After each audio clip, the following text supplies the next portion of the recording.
Hey, Miraculous Guy here.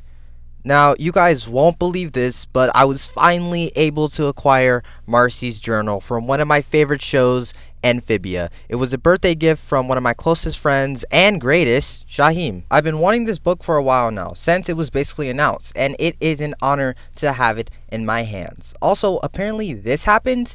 Yeah, that's Matt Brarley, the creator of the show. I try not to freak out. One of my inspirations and heroes has noticed me, and it's always been one of my biggest dreams to be an animator and showrunner, so this meant a lot. Thanks, Matt. But anyways, what you really came for, the journal itself. Now, I always say if you have not read the journal, then there will be massive spoilers going forward, so click off if you do not want to be spoiled. Alright.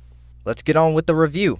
The main question this book answered for me and thousands of Amphibia fans was, what was Marcy doing during the first season and a half? Sure, some of you might say everything was explained in her theme song Takeover, and you're somewhat right, but the journal goes more into detail about those things, such as how an elderly couple actually helped her up those 200 flight of stairs that she fell down.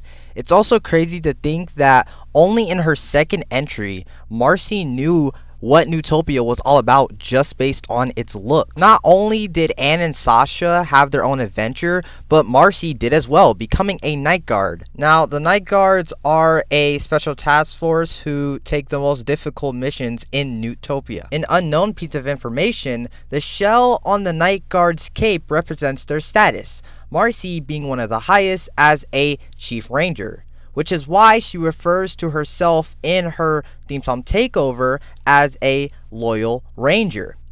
We learn how she became a Flip War champion, Andreas teaching her how to play, soon beating him. When she is beating Andreas says no one has beaten him since his own father. We also learn how Marcy obtained Joe Sparrow in the first place, Marcy being trapped on Dawnblood Island with her ranger cadets, using her violin out of all things to make a friend with a giant sparrow. Now, entry 50 is where we basically end season 1 with Marcy and start season 2.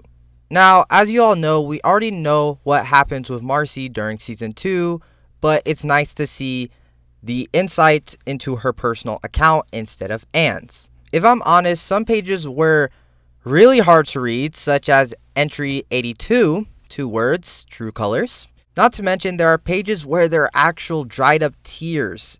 These include entry 18, 82, 87, and 107.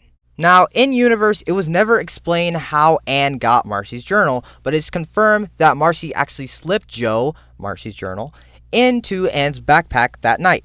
In entry 86, we also get details about both Sasha and Marcy's parents. Mr. Wu held off his job in Massachusetts. Also, it is confirmed that Sasha's parents have been divorced for about 8 to 9 years. Mr. Waybright remarries, and Mrs. Waybright has a long-term boyfriend who has his own children, which makes Sasha an older sister. Entries 84 to 121 are basically Anne's personal account of her events during season 3. But eventually, Marcy gets Joe back, finishing off entries 122 to 128. And we learn a lot. After her move to Massachusetts, Marcy was able to make new friends. Sure, she slowly stopped talking with Anne and Sasha, but she still carried their friendship wherever she went. Marcy also started her own web series called I'm not saying it right. Amphibian. It's weird because I feel like the pun should be Amphibia, but it's Amphibian. I know it's just a reference to the show in universe, but why do I want a spin-off of it? I don't know. I know it's just a reference, but I want a spin-off of it. And you want to know what's great? I've always believed after Marcy's visit, she simply just left to go back home. But Sasha allows her to stay however long she wants. Marcy still finds herself reminiscing about her adventures in Amphibia, and Marcy ends her journal with the Calamity Trio signing off. If I'm honest, I absolutely love Marcy's journal. It was a great way to really get into what Marcy was experiencing. Do I have any nitpicks? Not many, but I did wish we got an entry about salamander brains. That was something that was literally in her theme song Takeover, and we saw her writing in her journal about it. But honestly, it's fine. I also found myself only skimming a few pages because we already knew what was happening with Anne, basically everything in season 2 and season 3, but it was still great to get the insight of their personal accounts. But I do like some of the continuity that was in the book. Before Marcy met Yunnan aboard the Green Lady, she actually signed her cast, which I was so happy they went back to because I was so confused. I was like, wait, wasn't she there?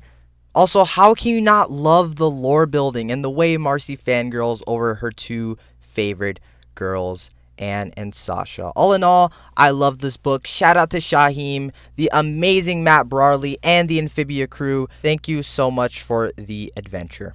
Apart from that, thank you for watching this video. If you did enjoy, make sure you leave a like and subscribe. That will be greatly appreciated. As always, up, up, and away. I will see you in the next one. Now I'm going to go back to the strange place I came from.